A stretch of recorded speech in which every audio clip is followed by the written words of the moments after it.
The provincial election campaign is in its second week, and with Donald Trump's threatened tariffs now on pause for a month, the Ontario New Democrats and Liberals are trying to shift the campaign spotlight onto other issues, while the PCs appear reluctant to do so. Our senior Queen's Park reporter, Mike Crawley, joins me now.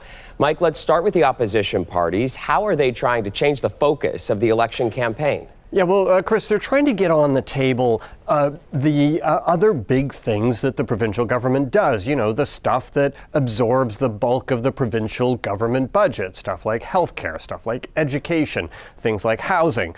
For Marit Stiles of the NDP, she made education the focus of her latest campaign stop. She's saying that Ontario's schools are falling apart, literally. She's promising to fix them and to hire more staff. And a reporter asked Marit Stiles how difficult it is to get attention to these other issues, to issues other than the tariffs in this election. Here's what she had to say.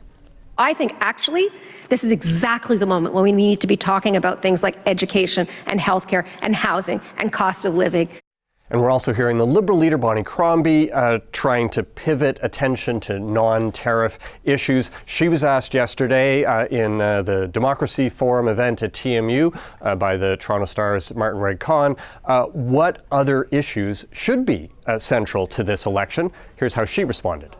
So our plan involves three issues. I keep it simple. The top one is healthcare. I'm going to invest $3 billion to ensure that within 4 years, you have access to a family doctor. So we're starting to see this shift, Chris, not only in what the parties are talking about, but also in what journalists are asking about on the campaign trail. So the real question, though, is what about voters? Will they also shift their attention to things like health and education?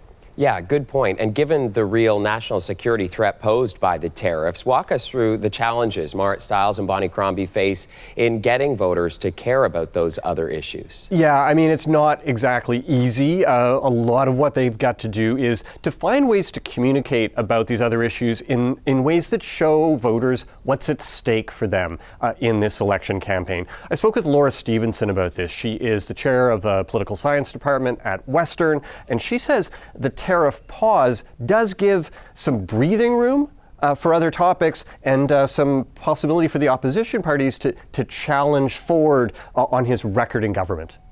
There's no shortage of things that people have been angry about.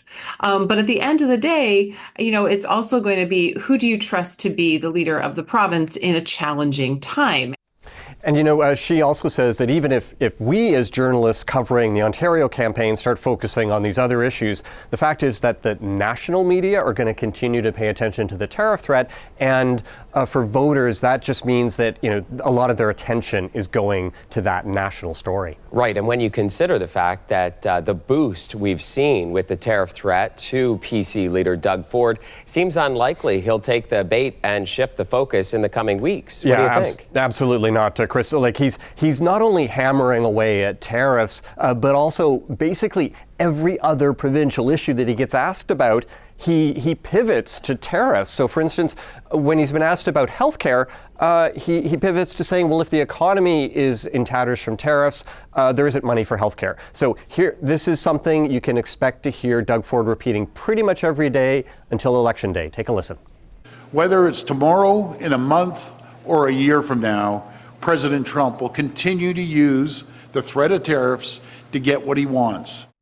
Now, will voters react positively to this very single-minded focus from Doug Ford? That's what we're going to have to watch. All right, senior reporter at Queen's Park, Mike Crawley. Thanks, Mike.